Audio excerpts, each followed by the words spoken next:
Mesdames, Messieurs, bonjour. Très heureux de vous retrouver ici en direct de la Porte de Versailles à Paris dans le cadre du Salon de l'Agriculture. Que va changer la nouvelle loi foncière? C'est le thème de ce débat et j'ai le plaisir d'accueillir Caroline Varlet-Angoff. Bonjour.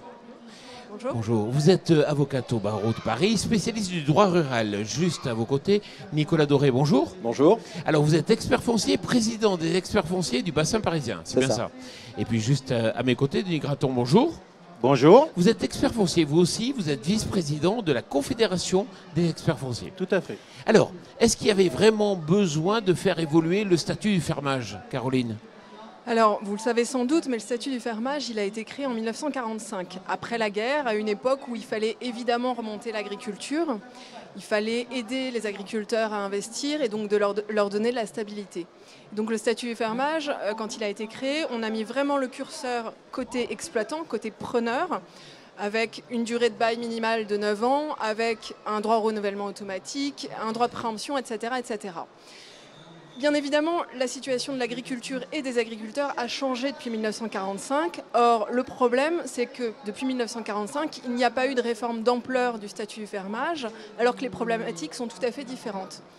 Et aujourd'hui, je pense que le statut du fermage, il ne satisfait plus personne, ni les bailleurs, ni les preneurs. On voit par exemple, moi j'ai des gens qui viennent me voir, des propriétaires fonciers, qui me disent « mes terres sont libres parce que mon précédent exploitant est parti à la retraite ». Je n'ai pas envie de les relouer parce que le montant du fermage n'est pas assez élevé, il ne me permet pas de payer les impôts fonciers. Et puis, une fois que j'aurai donné à bail rural, je ne pourrai pas sortir de ce carcan. Carcan, c'est le terme qui est utilisé. Et d'un autre côté, on voit un certain nombre d'exploitants qui se trouvent aussi emprisonnés dans ce statut fermage, notamment s'ils n'ont pas de descendants qui prennent leur suite. Le bail rural n'est pas cessible en dehors du cadre familial et donc ils se retrouvent en fin de carrière à ne pas pouvoir céder leur exploitation parce qu'ils ne peuvent pas céder leur bail. Donc oui, à mon sens, une réforme d'ampleur et pas seulement des réformettes, une réforme d'ampleur, une remise à plat est tout à fait nécessaire. Nicolas Doré, vous êtes sur le terrain. Est-ce que vous pouvez illustrer un peu ce propos, ce phénomène de carcan, de non-évolution possible? Oui, alors tout à fait. Alors c'est vrai que nous, en tant qu'experts indépendants, on est beaucoup sur le terrain et on approche beaucoup de transmission agricole. Alors quand on parle transmission, aujourd'hui, on a l'impression qu'on va penser retraite. Le problème, et quelque chose qui est de plus en plus prégnant, c'est qu'on rencontre de plus en plus d'agriculteurs qui, à 40-45 ans, décident d'arrêter, y compris dans le grand bassin parisien, donc dans des zones qui sont censées être quand même plutôt favorisées. La raison de l'arrêt, généralement, on est quand même sur des agriculteurs qui sont plutôt très volontaires, qui sont plutôt productifs, qui ont plutôt beaucoup évolué depuis 20 ans, mais qui se disent aujourd'hui, face aux défis que la société veut encore qu'on relève, nous on considère qu'on n'a plus notre place, donc on va aller mettre notre énergie ailleurs. Et en fait, ces agriculteurs-là, ils sont confrontés à la même chose que les agriculteurs qui arrivent à la retraite sans successeur, c'est-à-dire qu'ils disent j'ai créé une entreprise, mais j'ai un bail, ce bail-là, il est interdit de le céder. Alors, on passera sur les peines d'emprisonnement, mais en tout cas, il y a une vraie interdiction de céder son bail. Et donc, ils se disent, j'ai constitué quelque chose qui n'a aucune valeur économique. Et donc, en fait, on n'a pas aujourd'hui vraiment de prime entre l'agriculteur qui n'a finalement rien fait en développement et celui qui s'est beaucoup développé. Alors, et ça, c'est aussi le côté statut du fermage qui ne plaît pas aux exploitants, puisque finalement, vous pouvez avoir monté des choses formidables. Si votre propriétaire il veut vous reprendre vos terres aujourd'hui, il va les reprendre sans avoir besoin de vous indemniser sur ces choses-là. Aujourd'hui, on peut prendre le cas des agriculteurs qui montent des méthaniseurs. Ils montent des méthaniseurs avec un potentiel de culture qu'ils vont pouvoir incorporer dans leur méthaniseur. Si votre propriétaire, demain, vous reprend 10-15% de votre surface, le méthaniseur ne peut plus tourner et il n'y a rien qui se fait pour ça. Et parallèlement à ça, côté bailleur, on a effectivement un problème de fermage, puisqu'on a quand même beaucoup d'exploitants qui développent des circuits courts, des marques, des choses comme ça. Et on n'a pas aujourd'hui, dans les arrêtés préfectoraux, une prise en charge, on va dire, de l'environnement de l'exploitant. C'est-à-dire qu'on ne va pas faire de distinction, par exemple, si on prend le département de l'Eure-et-Loir que je connais bien, entre l'exploitant qui est à côté de Chartres ou à côté de Dreux qui peut alimenter l'ouest parisien et celui qui finalement est à 40 km de n'importe quelle ville et qui lui ne pourra pas faire on va dire de vente directe aussi facilement que celui qui est dans un bon bassin de production. Et donc ça, aujourd'hui, c'est sûr que ça nécessite des changements, au moins pour qu'on puisse avoir des caractéristiques environnementales au sens large, environnement économique, qui soient prises en cause dans cette détermination de loyer. Alors c'est clair, il faut moderniser. Est-ce qu'il faut aussi peut-être dépoussiérer le contrôle des structures, les affaires? Oui, sans doute, parce que là aussi, ce sont des outils assez anciens qui, certes, ont évolué. Les SAFER ont vu leur objet s'élargir et leur mission s'élargir et leurs prérogatives également. Pour autant, aujourd'hui, je pense qu'il reste un problème de transparence et de gouvernance par rapport aux SAFER. Certains ont la pression, à tort ou à raison, qu'on est un peu dans l'entre-soi et que si on n'a pas la bonne carte ou les bonnes connaissances, on va se faire préempter. Je pense qu'il y a un problème de contrôle tout simplement des opérations faites par les SAFER et que l'outil doit être rénové. Alors, est-ce qu'il faut le rénover en accroissant encore le pouvoir des SAFER? Je sais que c'est ce que demandent certains. Je ne pense pas que ce soit vraiment la bonne réponse parce que, encore une fois, les missions dans SAFER ont réellement grandi au cours de ces dernières années et les problématiques demeurent. Par rapport au contrôle des structures, justement, est-ce qu'il ne faut pas envisager un outil commun? Il y a eu cette idée que je trouve assez bonne d'une autorité publique commune qui regroupe les SAFER, les missions des SAFER, c'est-à-dire le contrôle du foncier et de la propriété foncière, et le contrôle des structures qui est, lui, le contrôle administratif de l'exploitation. Et donc, il pourrait être envisagé effectivement la création d'une autorité publique qui rémunérée par des fonds publics, qui va contrôler, peut-être mettre un veto, faire un refus d'autorisation, des choses comme ça, à la fois la propriété foncière et l'exploitation. Et je pense que les outils, le contrôle des structures, par exemple, ce qui pose problème, c'est qu'il n'est pas appliqué de la même façon partout en France. Alors, ça a été un petit peu amélioré avec la loi d'avenir de 2014, puisqu'on est passé de l'échelon départemental à l'échelon régional. Donc c'est un peu mieux. Pour autant, d'une région à l'autre, on a des règles et des applications tout à fait différentes. Et ça, c'est préjudiciable, à mon sens, pour cette réglementation. Denis, est-ce que vous auriez un exemple concret pour illustrer ces points? Oui, tout à fait. Je crois que l'exemple type que l'on rencontre, ce sont les gens qui, au travers des demandes aux structures pour des installations d'ordre individuel n'étant pas dans les ordres de priorité, qu'est-ce qui se passe? Ils mettent en œuvre un conseil qui leur permet d'aller vers des transmissions de parts sociales et de passer par des systèmes de société. Alors, on a eu l'épisode avec les fermes achetées par les Chinois. Hein. Alors je trouve que c'est une immense, toute petite photo. Je prends une caricature, mais ça ne représente pas du tout à l'échelle nationale ce qui se passe. Pour autant, c'est une réalité. Aujourd'hui, certes, il existe des règles. Alors, par rapport à ce que vient de nous dire Caroline, j'aurais un petit scepticisme. C'est qu'une loi, c'est bien, mais aujourd'hui, il y a plein de choses qui existent. Et pour autant, on arrive à ses fins quand on y met les moyens. Voilà. Alors après, je ne vais pas vous donner un exemple de terrain pur et dur, mais je pense que ça résume assez bien, en général, l'appréhension. Et quelque part, je trouve que c'est une qualité du milieu agricole et une qualité qui a été développée par rapport à l'entreprise. C'est-à-dire qu'on a affaire maintenant à des agriculteurs qui sont capables de mettre en œuvre des choses par rapport à ce qu'on leur propose. Alors attention, la loi, c'est bien. Je ne dis pas qu'il faut libéraliser, parce que ce mot est très politique et nous, en tant qu'experts fonciers, on est des témoins du terrain, on ne va pas du tout sur ce terrain-là. Pour autant, je pense qu'il est important d'avoir des échanges relativement transparents et de croire en l'homme. Alors vous savez qu'il y a eu une actualité dans le cadre de ce salon. Le président de la République a relancé cette réforme de la loi foncière qui avait été un peu enterrée. Enfin, on ne savait plus trop où on en était. On a reçu Dominique Potier, il est député de Meurthe-et-Moselle, mais il est surtout rapporteur de cette loi.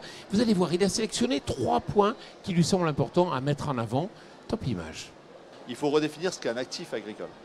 Si on ne dit pas c'est qui un actif, celui qui vit, qui travaille, qui a un diplôme, qui travaille effectivement sur la ferme, alors on est devant toutes les dérives libérales qui sont contraires à l'esprit d'entreprise qui marque notre paysannerie et qui a fait sa capacité à vivre les mutations. D'abord les hommes, remettre les hommes et les professionnels au centre du jeu. Deuxième élément, et là avec les GIA, avec l'ensemble des syndicats, on est de 100% d'accord. Deuxième élément, il faut combattre ce 2 poids 2 mesures qui fait que certaines sociétés s'affranchissent du droit commun. Chez nous, Moi, j'étais invité par la FNSEA du Grand Bassin parisien à l'Académie d'agriculture il y a une semaine. Je leur disais, il y a une affaire sur 3 qui échappe aux régulations habituelles. Ils me disent, mais non, c'est faux, c'est 1 sur 2. Est-ce qu'on peut vivre dans un monde où la loi ne s'applique que dans un cas sur 2? C'est impossible. Il faut refaire une loi pour tous. Troisième élément, moi je propose qu'il faut de l'argent.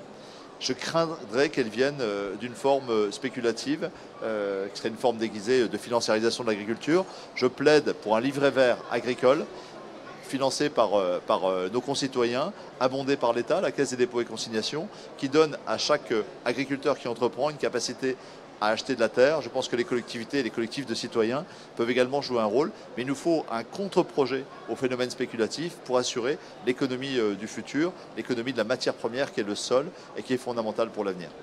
Alors, comment réagissez-vous? Est-ce que ça vous semble aller dans le bon sens? Alors moi je voudrais déjà réagir sur la notion d'agriculteur actif parce que je pense que derrière ça il y a aussi le problème de la rémunération d'un certain nombre d'agriculteurs. Aujourd'hui on est quand même sur des entreprises à capitaux lourds, voire très très lourds, notamment par le développement qu'elles ont pu avoir et finalement avec des rentabilités relativement faibles et parfois même une incertitude sur ces rentabilités-là. Et ce qu'on constate, en tout cas dans les systèmes grande culture, c'est que généralement, il y a au moins une période de double activité plus ou moins importante qui permet non pas de cumuler les revenus, mais surtout qui permet de rembourser l'exploitation avec l'activité qu'on a ailleurs. Et c'est là où c'est toujours difficile la notion d'agriculteur actif, parce que est-ce que c'est une quantification en termes horaires, est-ce que c'est une quantification en termes de prise de participation, ou est-ce que c'est une quantification en termes de détention de matériel? Il y a beaucoup de débats, y compris entre les agriculteurs sur ce terrain-là. Après, c'est pas parce qu'il y a débat qu'il ne faut pas aller sur ce débat et commencer à transiger.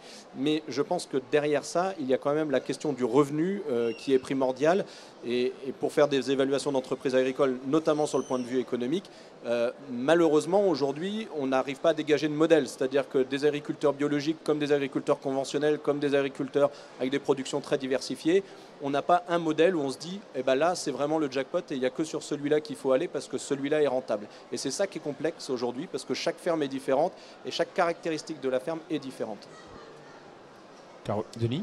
Oui, je rajouterai par rapport à ce que vient de dire Nicolas, qu'effectivement, quand on étudie un peu des bilans agricoles dans le cadre de transmission, je remarque, tu me confirmeras ou pas Nicolas, il y a quand même une constante, c'est que les activités agricoles qui sont viables et performantes ne sont pas uniquement agricoles 4 fois sur 5.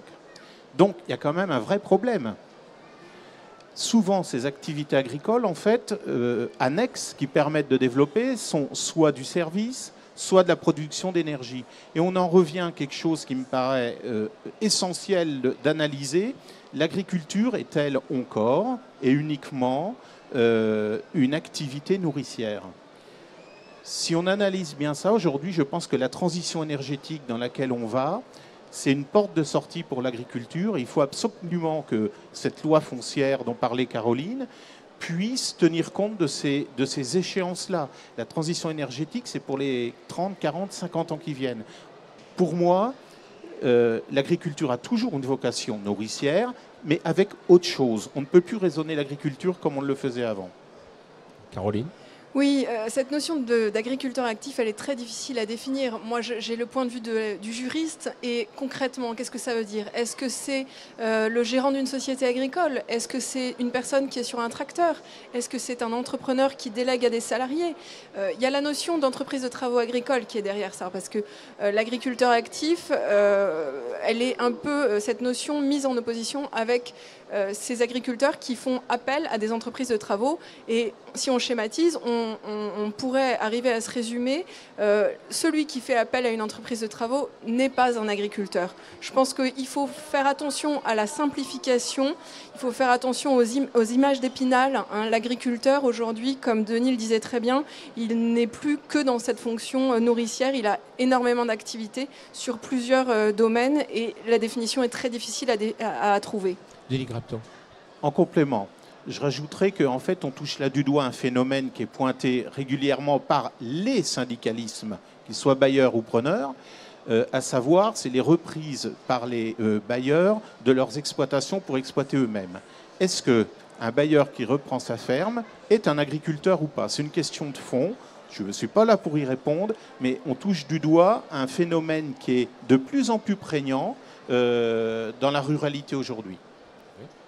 Nicolas? Oui, alors Pour compléter, après sur le terrain, passé l'année 2016, nous c'est quand même les premières exploitations qui se sont vendues, c'est-à-dire des exploitations justement où tous les travaux étaient délégués à des prestataires et finalement les bailleurs qui avaient récupéré leurs terres à un certain moment parce que leur fermier n'était plus en place, se sont dit nous on veut une activité qui est rentable et là on ne retrouve pas de rentabilité dans cette agriculture-là. Alors c'est sûr que par contre, et là c'est un phénomène que nous on croise de plus en plus souvent, aujourd'hui, comme on ne peut pas céder son exploitation, dès qu'on a un petit bout de foncier, on le vend. Et quand Dominique Potier parlait tout à l'heure de la problématique du financement des terres agricoles, aujourd'hui, porter le financement des terres agricoles, porter le développement de son exploitation, c'est tout simplement quasiment impossible. Et c'est pour ça que des outils quand même qui existent, même s'ils ne sont pas parfaits, même s'ils ont du mal à se mettre en place, que sont le bail cessible et le fonds agricole, aujourd'hui, il faut que la copie soit sans doute revue, puisque s'ils ne sont pas développés, c'est qu'il y a encore des soucis et qu'il y a encore des points à améliorer, mais ils doivent forcément permettre aux exploitants de ne pas avoir à supporter et leur foncier et leur développement économique, sinon ils ne peuvent pas y arriver. Il nous reste pour une question. Non, juste, effectivement, la notion d'agriculteur actif et du recours aux entreprises de travaux, elle est liée aussi au statut du fermage. Et les propriétaires, pour certains, reprennent leurs terres simplement parce qu'ils trouvent que c'est plus rentable, alors qu'ils n'avaient pas forcément vocation, a priori, à devenir agriculteurs. D'accord. Bon, mais c'est vrai qu'on pourrait en parler pendant des heures et des heures, mais bon, on arrive au terme de cette émission. Merci à vous d'être venus ici sur ce plateau pour discuter de cette question, et puis merci à vous.